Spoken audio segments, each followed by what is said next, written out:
Okay, so this video is a part two to the video I made recently on the question of whether or not a Christian can speak things into existence. Now, the reason why I'm making a part two to this video, to the video I made recently, is because someone responded to it by asking some questions. This individual asked, why didn't I mention Mark chapter 11, verse 22 and 23? It's a parallel verse to Matthew 21:21. I'm going to get to that soon. And he also quoted Job chapter 38, verse 12 through 13, and a verse that I quoted in my previous video, Job chapter 42, verse 7. And he asked some questions that I'm going to be answering, because answering these questions may help someone out there who may have a false belief like this, that we actually have the power to speak things into existence. Now, I'm going to get into the first argument that he made. He quoted the King James Version Bible, quoted from the King James Version Bible. As I said, that's where they get their doctrines from. People who believe this garbage about speaking things into existence. This is where they get their doctrines from. The King James Version Bible. That is their go-to text, basically. Now, the question was asked. When you read Job 38, verse 12 to verse 13, he asked the question, why would God ask Job these questions if Job indeed could not do them? These are the questions in verse 12 and verse 13. Hast thou commanded the morning since thy days, and caused the day spring to know his place, that it might take hold of the ends of the earth, that the wicked might be shaken out of it? So the question or the argument is, why would God ask Job this question if Job could not do it? So I'm going to respond to that one first. In that particular chapter, the context is from verse 1 to verse 11, where we have God speaking to Job. God says some things to Job. You can read verse 1 to verse 11. And then from verse 12 all the way to verse 15, we have God asking Job questions that only he can do. Job had to be put in his place. It is like me. I'm a fitness instructor. So I'm an expert in teaching classes of fitness like yoga, water aerobics, weightlifting, etc. If someone walks into my gym one day, or the gym that I work at, and I can tell he has no experience about exercising, he has no grasp of what to do in a gym, but yet he acts arrogant, or he portrays an arrogant attitude, I will say to him, can you teach an aerobic class? Can you teach a yoga class? Can you cue the music in a dance aerobics session? I would ask him these questions knowing that I am the only one who can do these things compared to me and him. This is what God is doing with Job. He says, have you ever in your life commanded the morning and caused the dawn to know its place? This is from the New American Standard, verse 12, chapter 38. Verse 13, that it might take hold of the ends of the earth and the wicked be shaken out of it? Continue reading. It is changed like clay under the seal, and they stand forth like a garment. From the wicked their light is withheld, and the uplifted arm is broken. And then he asks more questions. Verse 16 to verse 18. Have you entered into the springs of the sea, or walked in the recesses of the deep? Have the gates of death been revealed to you? Or have you seen the gates of deep darkness? Have you understood the expanse of the earth? Tell me if you know all this. This is God asking Job questions that only God knows the answers to, and asking Job if he had done any of these things that God alone can do to put Job in his place. Job needed to be humbled. And lo and behold, after God finishes speaking to Job, because it starts from 38 and it ends at 39, Job then says these words. Then the Lord said to Job, will the fault finder contend with the Almighty? That's verse 1 and 2. Let him who reproves God answer it. And here is what Job says from verse 3 to verse 5. Then Job answered the Lord and said, behold, I am insignificant. What can I reply to you? I lay my hand on my mouth. Once I have spoken, and I will not answer. Even twice, I will add nothing more. Job needed to be humbled, and God humbled him through the words that he said in chapter 38 and chapter 39. Job then responds in chapter 40 in verse 3 to verse 5. And then verse 6 onward, we have God speaking again. And he speaks all the way to verse 41. He speaks all the way to chapter 41, verse 34. And then verse 1 through to verse 6 in chapter 42, we have Job speaking. Job answered the Lord and said, I know that you can do all things, and that no purpose of yours can be thwarted. Who is this that hides counsel without knowledge? Therefore, I have declared that which I did not understand. Things too wonderful for me, which I did not know. Hear now, and I will speak. I will ask you, and you instruct me. This is Job talking to God. I have heard of you by the hearing of the ear, but now my eyes see you. Therefore, I retract, and I repent in dust and ashes. God humbled Job for stepping out of his place.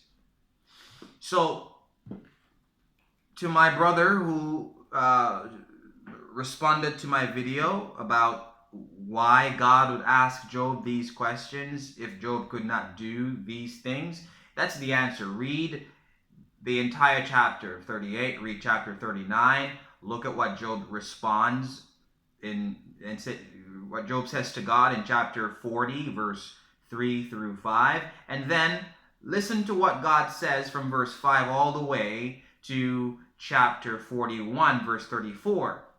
And then read what Job says back to God in chapter 42, verse 1 through to verse 6. Read it and you'll see. It is a humbling. God asking questions that he knows Job will not know the answers to, and God asking Job to, if he had done these things that he knows that Job cannot do, and Job humbling himself after being put in his place. And another one, you quoted, or rather this individual, he quoted Mark chapter 11, verse 23. Well, I got to get to Job. I'm going to use Job first. Job chapter 42, since I'm there. He said that the verse I quoted in chapter 42, verse 7, he said, the verse says this, it came about after the Lord had spoken these words to Job that the Lord said to Eliphaz the Temanite, My wrath is kindled against you and against your two friends, because you have not spoken of me what is right, as my servant has. This individual quoted from the King James Version Bible. As I said, that's their go-to text.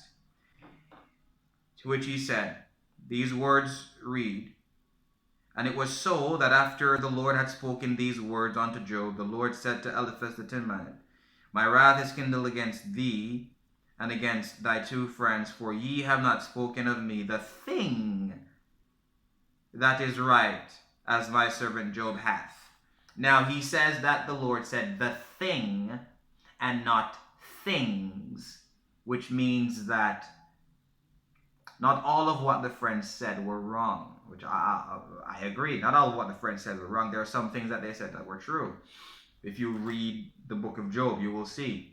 But the problem with this particular answer or response to my video using that particular verse and emphasizing the word thing, it is a faulty hermeneutical method. Because if you had looked at the Hebrew word, you would see that the Hebrew word is kanona, which means many things except for thing, which is why it's translated in the New American Standard as the word what, spoken that or what was not true, a demonstrative pronoun. It can refer to multiple things in a particular clause, or it can refer to one thing. The point of the matter is, Eliphaz, what his thesis or analysis of why Job was going through what he was going through was because Job was a sinner, and that Job was not doing that which was right. Which is why when you read chapter 22, which is where this famous verse comes from, if you decree a thing, it will be established for you, verse 28. If you read verse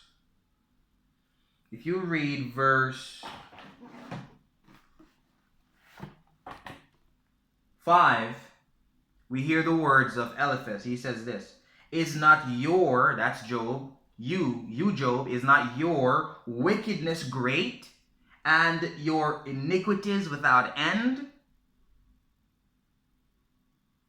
Eliphaz was accusing Job of being a sinner, which is why he was going through what he was going through, which was a wrong thesis, a wrong analysis, a wrong conclusion.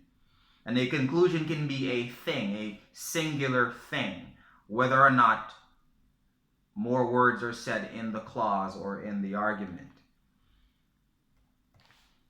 With regards to Mark chapter 11 now, my Christian brother quoted Mark chapter 11, verse 22 to verse 23. I have to hurry up and end this video. Don't have much time. It says,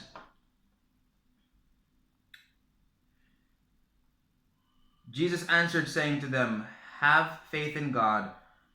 Truly I say to you, whoever says to this mountain, be taken up and cast into the sea, and does not doubt in his heart, but believes that what he says is going to happen, it will be granted him.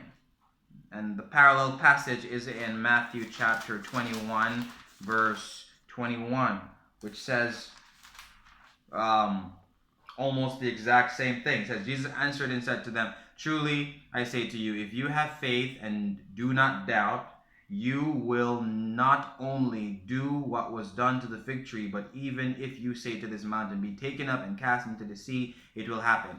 Now, my response to this, because this does not mean you can do anything. It does not mean that if you have faith and speak something, it will come into existence. That's not what it means. It's not what it means. Jesus is saying in these two passages, which is recorded by Matthew and Mark, the synoptic gospels, they are recording Jesus saying to his disciples that if you believe in God without doubt, you will see the power of God work in your life, or work around you, but only according to his will and what he desires to do, not because of you forcing him to do anything by your faith.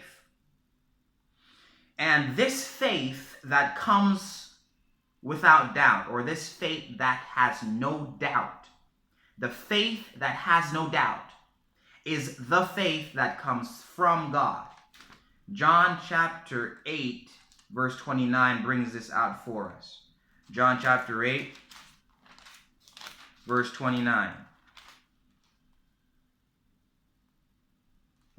John chapter 6, verse 29. It says, "This is the work of God, that you believe in him whom he has sent."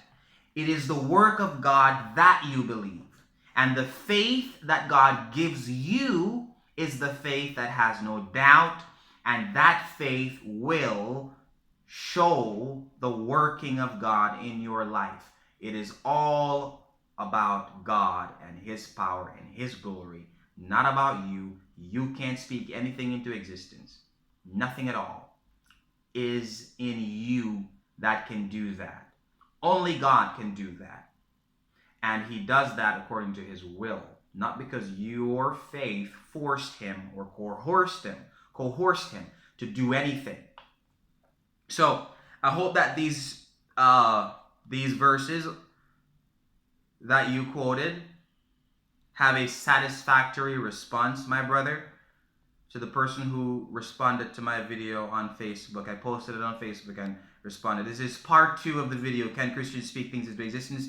And I'm responding to the claims that were posted to the video I posted on Facebook, Can Christians Speak Things into Existence? Because somebody in the future or somebody else right now may be asking the same questions. Why didn't I address these passages? So I hope that this was helpful. I hope that you guys understand the issue. And I hope that, above all else, you will abandon this false doctrine. You cannot speak things into existence. The only person with that power is God. God bless you. Thank you for listening.